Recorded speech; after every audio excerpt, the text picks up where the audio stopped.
I hear the planet Mars is on the move this time. Mars, the planet of grief and aggravation. Actually, it's where we project our ego out into the world. And Okay. the reason it's grief and aggravation is when our ego is denied, then we get mad. It But, happens. you know, it motivates us to change things. Anger is not necessarily a bad thing if you direct it positively. So, and I think you need to know where you're going to be expecting some grief and aggravation in your life. So for Okay. Taurus, is the sign they're in. They are fixing to spend a boatload of money. They are going to spend money on duplicate expenses. That's the crazy thing. So in the sense that you have 2 grandchildren. Three. Well, 3, but a new one. Yeah. And 2 in one family, 1 in the other. And there's going to be a lot of spending going on with that, which is not a bad thing overall. And my advice is to, do it right the first time.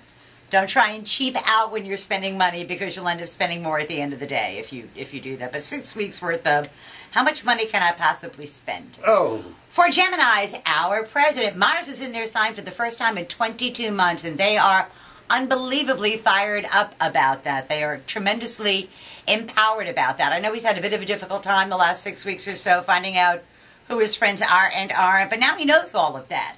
And he's ready to really go forward, and I don't want to say with guns blazing, but with plenty of energy to do whatever it takes to get the job done for Geminis everywhere. For Cancers, it is in their 12th house of their own undoing, and they have to be really careful not to get caught up in doublespeak, not to find that their own words get used against them. They have to be careful what it is that they say, that they are understood, that they are not misunderstood. So I'm a big fan of putting things in writing when Mars is in my 12th house, and remember that sarcasm never comes across in print.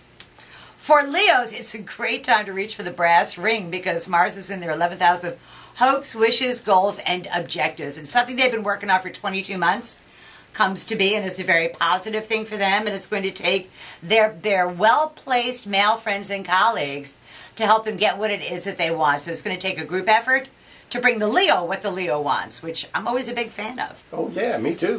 For Virgos, it's in their 10th house of career and public standing, and Gemini is the sign of duality, the sign of 2. So Virgos would find themselves doing 2 jobs that are really the same thing, and they should do both jobs. Even if they don't get paid right away, they should do both jobs, because it'll end up coming back and benefiting them down the road. So 2 different things. For Libras, 9th house of the law, legal matters, educational matters, important matters at a distance. Long distance travel, long distance and long duration travel is also on tap for Libras, and they need to know that the law is on their side. When the law is on your side, you really need to use it. So that's my advice for Libras. For Scorpios, like Tauruses, they're going to be spending a boatload of money, but they're going to be spending money on not fun things. They're going to be spending money on rehabilitating things. They're going to be spending money to benefit other people, other people's resources, or what they're going to try and find a way to spend money to maximize and to capitalize. And something that they were terribly afraid of comes to be, but they find out it was not as scary as they thought that it was, that they were building a bigger thing up in their mind than in reality.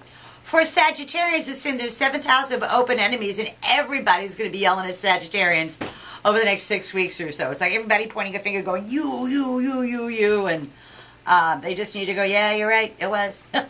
And try and maintain an aloof or a detached air about it, and take it in the spirit that it's directed in. For Capricorns, it's in their 6th house of work and responsibilities, and they also get to do 2 jobs. But the drag is they get to do 2 jobs. They don't get paid for either one of them. And I'm hoping that at the end of the 6 weeks that they can narrow those 2 jobs down to one really good one, is what it looks like to me. So if your boss asks you to put on another hat, say, oh, sure, I'll be glad to. I have 5 minutes. I wasn't sleeping. That kind of a thing. For Aquarians, it is in their 5th house of love affairs, children, sports, amusements, pleasures. Good time to get pregnant. Good time to give birth to a child of your mind if you don't physically want to get pregnant.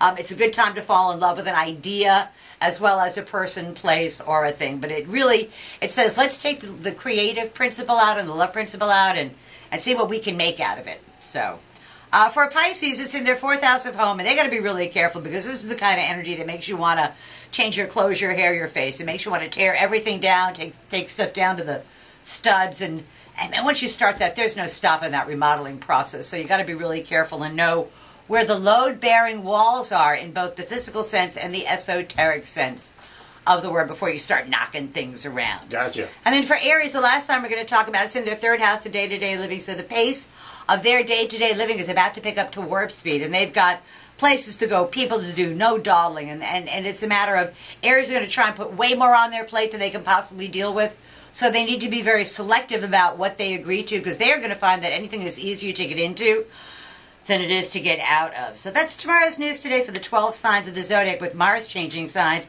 And we have a new moon on Wednesday, which always indicates new starts. So we're so close to the end of Mercury retrograde. This is the last week of it. So Ooh, good news there. I'm kind of optimistic about all of it, to tell you the truth. Sounds so. good to me. We'll see you next week. Always a pleasure.